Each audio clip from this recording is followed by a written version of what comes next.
Assalamualaikum warahmatullahi wabarakatuh. Bismillah, alhamdulillah, Allahumma salli wa sallim wa barik ala sayyidina Muhammadin wa ala alihi wa ashabihi ajmain, amma ba'du. Rabbi shrah li sadri wa yassir li amri wahlul 'uqdatam min lisani yafqahu qawli. Walhamdulillahi rabbil alamin. Pak Kiai Haji Asrar Rusli, Sarjana Hukum, Bapak Insinyur Muhammad M. Eko Tomo, Kiai Haji Muhammad Said, Sarjana Al-Quran, juga Pak Ketua Alumni 2016, Bapak Haji Tatang Saputra, dan ada sahabat saya, Haji Wemi, Alhamdulillah. Kemudian ada Umi Betty dari MDA. Betul ya, ada Umi Betty ya? Ya, dan dari 2010 ada, 2008 juga ada, 2016 ada, 2018 ada, 2019 ada. Yang lain belum kepantau, nanti akan di ujung akan di absen sama Om Wasil atau Pak Indra atau Pak Dadan. Bu Is juga ada ya.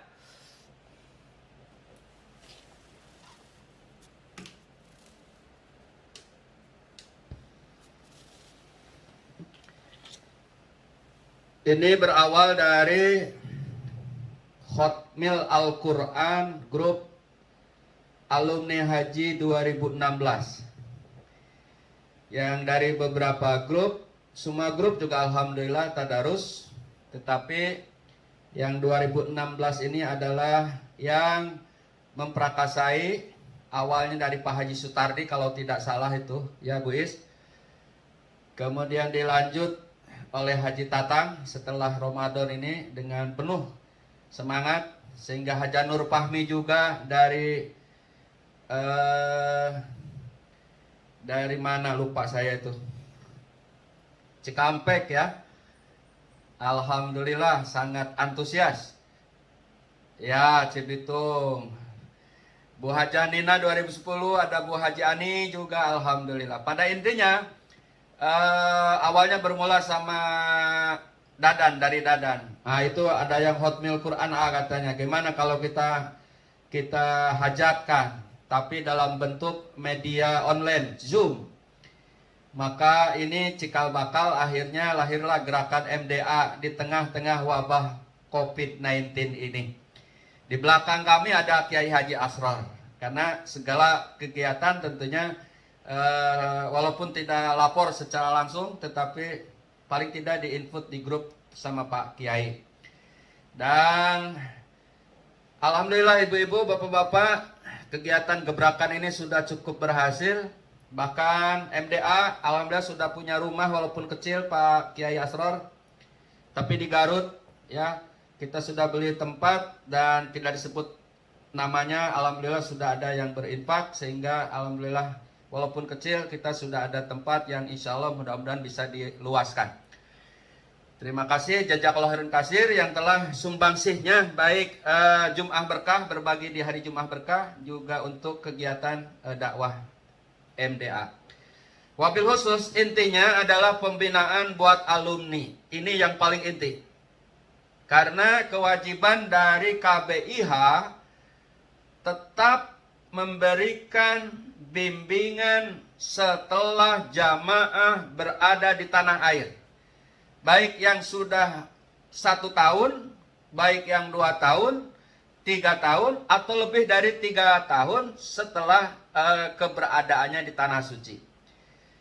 Komitmen kita ketika kita di Madinah saat mau pulang adalah mau melestarikan, menjaga kemabruran haji.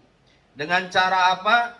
Dengan cara lanjut silaturahim, lanjut kita mengaji, lanjut kita berbuat kebaikan, bahkan sudah terwujud dan disaksikan oleh Pak Kiai Asrar, karena beliau adalah orang Kementerian Agama dari Kanwil tadinya. Sehingga di grup-grup MDA syiar dengan tadarus Al-Quran. Alhamdulillah.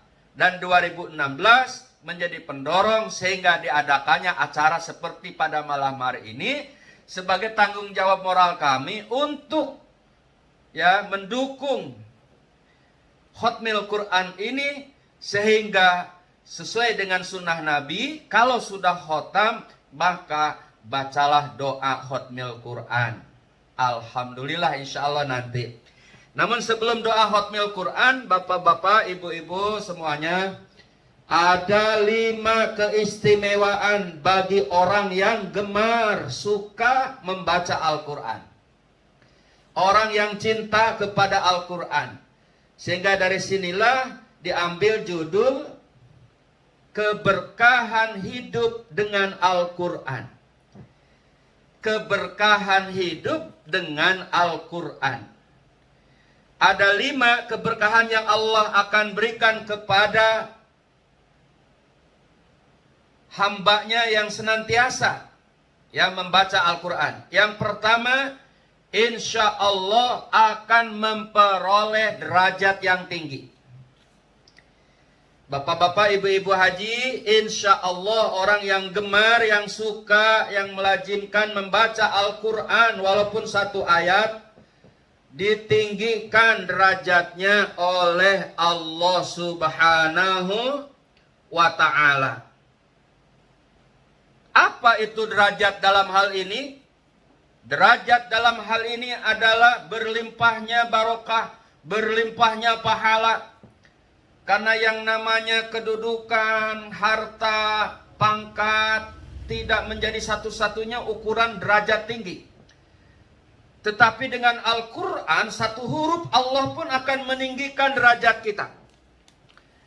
Dari 1 huruf yang kita baca oleh Allah diberikan pahala 10 kebaikan.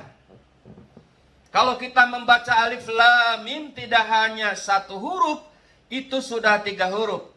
Alif 1, Lam 1, Mim 1. Berarti sudah 3 huruf. Berarti di sini sudah ada 30 kebaikan yang Allah berikan. Nah, kalau kita baca 1 ain. Nah, kalau kita baca 1 lembar. Nah, kalau kita baca 1 ruku. Nah, kalau baca kita 1 juz. Masya Allah, luar biasa. Pahala yang oleh Allah berikan kepada hambanya yang gemar membaca Al-Quran. Ada hadis dari Nabi kita Muhammad sallallahu alaihi wasallam. An Aisyah radhiyallahu anha qalat. Dari Aisyah radhiyallahu anha ia berkata bahwa Nabi sallallahu alaihi wasallam bersabda, Al-mahiru bil Quran, orang yang pandai membaca Al-Quran, orang yang mahir membaca Al-Quran, orang yang bagus membaca Al-Quran, maka oleh Allah Subhanahu wa ta'ala akan diberikan kedudukan yang mulia. As-safaratul kiram, oleh Allah diberikan kedudukan yang mulia bagi orang yang mahir membaca Al-Quran. Sekarang pertanyaannya, bagaimana kalau yang belum mahir? Bagaimana dengan yang terbata-bata? Bagaimana dengan yang masih lisannya berat mengucapkan makhraj? Asal dalam rangka belajar, dulu guru kita di pesantren memberikan nasihat, insya Allah salahnya, khilafnya diampuni oleh Allah Subhanahu wa ta'ala. Asal dalam taraf belajar. Jadi salah pun masih diberikan kemuliaan. Salah pun masih diberikan ketinggian derajat. Dalam rangka belajar membaca Al-Quran. Masya Allah. Hadisnya cukup panjang, tetapi karena tidak perlu untuk kita berpanjang-panjang, Jadi yang pertama, keberkahan dari Al-Quran dalam kehidupan kita, insya Allah Allah akan meninggikan derajat kita. Baik dari sisi pahala, insya Allah juga kehidupan. Dalam masa pandemi ini insya Allah diberikan ketenangan, ketabahan, kekuatan, tetap iman, tetap dalam moralitas, insya Allah. Kemudian yang kedua, insya Allah akan mendatangkan syafaat. Orang yang rajin tadarus Al-Quran di grup-grup WA dalam wabah COVID-19 ini, ya, yang baik yang sendiri, baik yang berjamaah, insya Allah Al-Quran itu akan menjadi syafaat. Hadis Rasulullah SAW riwayat Imam Ahmad, bahwa Rasulullah Shallallahu Alaihi Wasallam bersabda, Iqra'ul Quran, bacalah olehmu Al-Quran. Iqra'ul Quran, bacalah olehmu Al-Quran, fa innahu ya'ti yaumal qiyamah syafa'ah. Insyaallah Al-Quran ini akan datang pada hari kiamat menjadi penolong. Jadi kita nggak usah repot-repot nyari pertolongan untuk di akhirat kelak. Bacalah Al-Quran, cintailah Al-Quran. Cintailah orang-orang yang hafal Al-Quran. Sayangilah mereka yang selalu dengan Al-Quran. Kayak Ustadz Said. Ya, insya Allah kasih sayang kita, mungkin infak kita kepada mereka yang selalu memelihara Al-Quran, termasuk kita yang tadarus, insya Allah akan menjadi wasilah mendapatkan syafaat. Jadi nggak usah jauh-jauh ke gunung, nggak usah jauh-jauh kemana tuh, ke gua. Gak usah jauh-jauh apalagi ke dukun. Udah cintailah Al-Quran.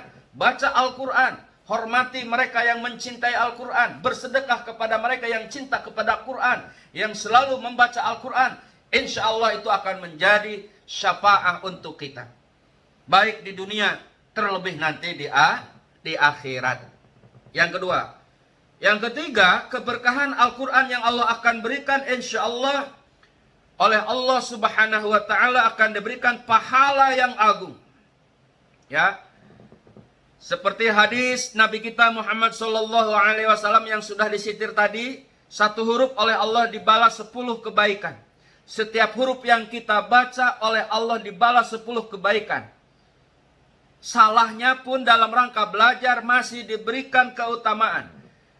Terbata-bata, berat, susah mengucapkan mahrod, tapi dalam rangka belajar cinta kepada Al-Quran, maka salahnya insya Allah akan dimaafkan oleh Allah Subhanahu Wa Taala dan kita tetap akan diberikan pahala. Kemudian yang keempat, keberkahan dari Al-Quran insya Allah, Allah akan menaungi, melindungi, bahkan para malaikat Allah menaungi, melindungi kepada mereka yang gemar membaca Al-Quran. Mereka yang cinta kepada Al-Quran. Saya lihat Hajah Nur Fahmi itu tiap pagi ngajar anak-anak TK tuh, Bu Hajah Nur Fahmi ya. Agar mereka cinta Al-Quran, luar biasa. Ini tanam dasar, asasul dasar ya. Asas membina anak-anak supaya dia cinta Quran. Ustadz Said juga mengumpulkan anak-anak supaya menjadi hafid. Ustadz Said punya program itu supaya anak-anaknya jadi hafiz. Ustadz Said. Pak Kiai Asror juga menghimpun ya untuk orang gemar membaca Al-Quran. Masya Allah. Ini alumni begitu syiar ternyata. Ya. Senang kita dengarnya sebagai pengurus dari MDA. Dulu mungkin Bapak Ibu dengarnya KBIH Ar-Rahman Fisabilillah. Bu Is ya. Sekarang MDA namanya.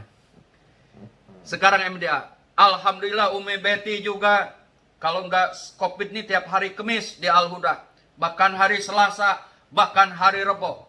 Haji Wemi walaupun saya jarang hadir di malam Jumat, zikir, yasin, bahkan terakhir di rumahnya sebelum wabah COVID. Alhamdulillah, itu semuanya dalam rangka cinta kepada Al-Quran. Kita punya jamaah juga, tiap malam Jumat zikir, baca surah Al-Kahfi, baca surah Yasin, baca la ilaha illallah, baca tasbih setiap malam Jumat sampai sekarang. Bahkan baru 2 Jumat, malam Jumat ini sudah kita mulai lagi bertempat di Al-Huda, tapi khusus ini bapak-bapak. Ini juga dalam rangka kecintaan kepada Al-Quran agar kita diberikan oleh Allah apa? Naungan, perlindungan, naungan malaikat, bahkan perlindungan dari malaikat. Orang yang gemar terhadap Al-Quran, kecintaan kepada Al-Quran, membaca Al-Quran, tadarus, insya Allah. Kemudian yang terakhir, insya Allah, Dengan Al-Quran ini akan menjadi syifa, menjadi obat untuk hati. Ya, penyuci hati kita, pembersih hati kita dari apa?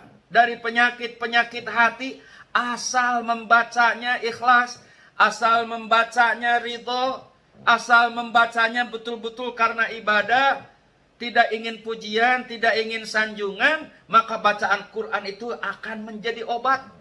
Maka bacaan Quran itu akan menjadi syifa. Ya, insya Allah orang yang rajin membaca Al-Quran, otomatis itu adalah obat bagi hatinya, obat bagi badannya, obat bagi pikirannya, obat bagi kehidupannya. Insya Allah.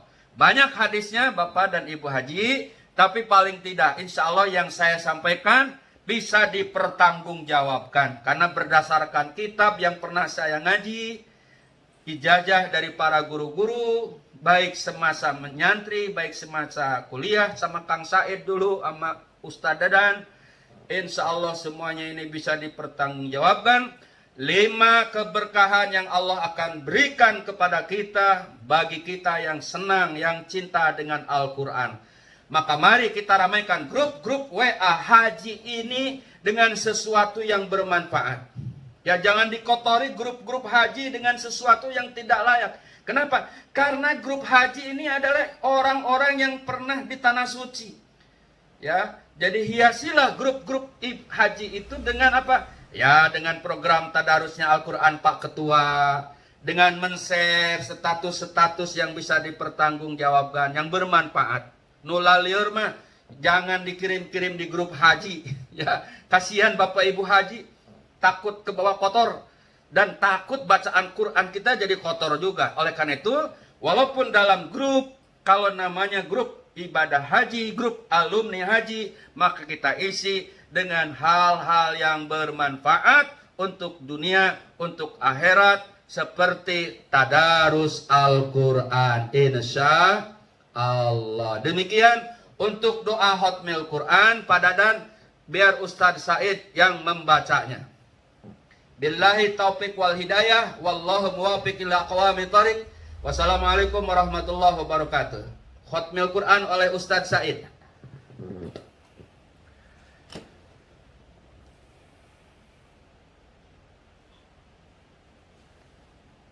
Allahumma rahamna bil Quran waj'alhu lana imaman wa nuran wa hudan wa rahmah. Allahumma dzakirna minhu ma nasina wa 'allimna minhu ma jahilna warzuqna tilawatahu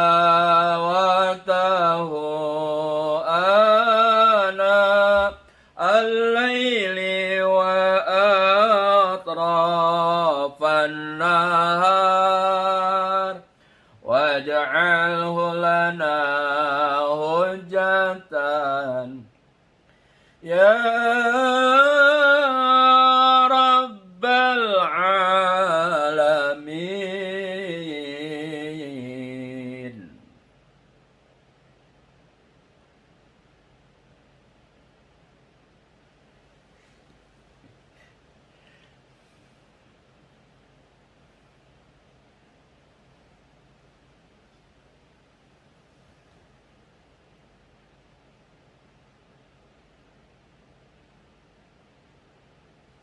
Amin.